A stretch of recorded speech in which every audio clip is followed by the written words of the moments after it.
duqa magaalada Muqdisho mudane Cabdiraxmaan Cumar Cismaan injineeriisu ayaa aqalka dawladda hoose xamar munaasabad soo dhaweyn ugu sameeyay wafdi uu hogaaminayay wasiirka arrimaha dibadda ee dawladda dalka Eritrea Cismaan Maxamed Saalax waxaana munaasabadani goobjoog ka ahaa gudoomiyaha baarlamaanka golaha shacabka Soomaaliya ra'iisul wasaare ku-xigeenka dalka wasiiro iyo xildhibaan ka tirsan dawladda Soomaaliya saraakiisha ciidamada qalabka sida fanaaniin iyo qaybaha kala duwan ee bulshada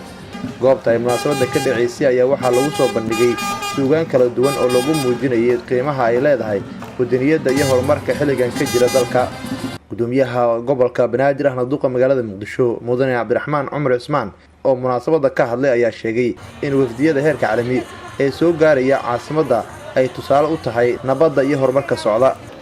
maamulka gobolka Banaadir oo runtii ku hadlaya magaca shacabka gobolka Banaadir iyo caasimadaba waxa sharaf u ah in caawa halkan nagala soo qayb gashaan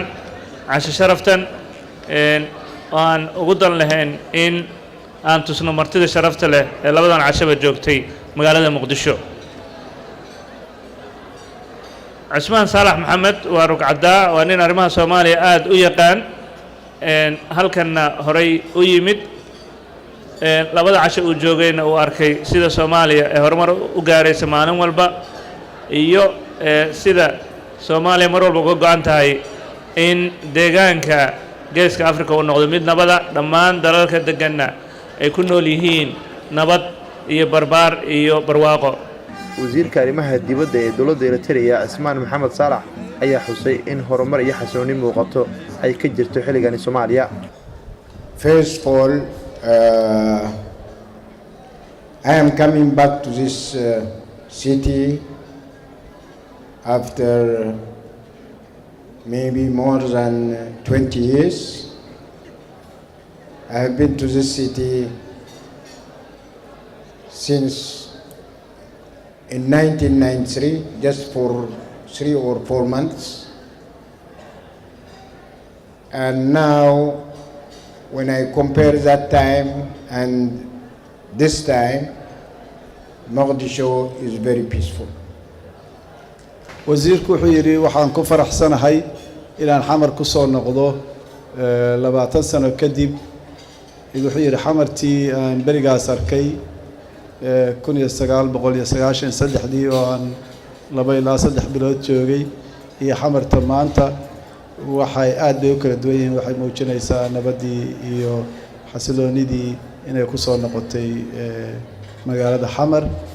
wasiirka arrimaha dibadda ee dawladda Soomaaliya mudane Axmed Ciise Cawad ayaa ku amaanay maamulka gobolka Banaadir isbedelada wanaagsan ee caasimadda ka muuqda waxa calaamad u tahay marka ugu horeysa injineer Yariisow inkastoo uu yahay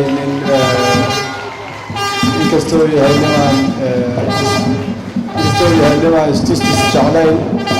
inuu haddana yahay hogaamiye fiican oo barnaamijyo cajiiba diyaarin kara ka sokow maamulka magaalada iyo horumarintiisa waxay tusaale u tahay oo kaleeto in nabadii iyo xasilloonidii ay ku soo noqotay magaalada xamar meel ay ka dhacayso fan oo heese lagu alifayo oo xikmad badan sidii tii caawa dhageysanay lagu soo bandhigayo waxay muujinaysaa in dagaalkii iyo colaadihii iyo cabsidii laga soo baxay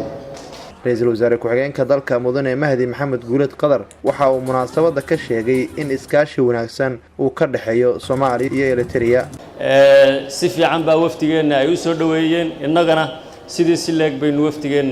wafdiga Eritrea u soo dhaweynay taasaa tusaysa walaaltinimada qotada dheer iyo saaxiibtinimada iyo isku xidhnaanshaha aynu sii adkayno mudane wasiir madaxweyne Afwerki iyo shacbiga reer Eritrea naga gaarsiin salaan diiran Nuur Saciid Haliil SNTV magaalada Muqdisho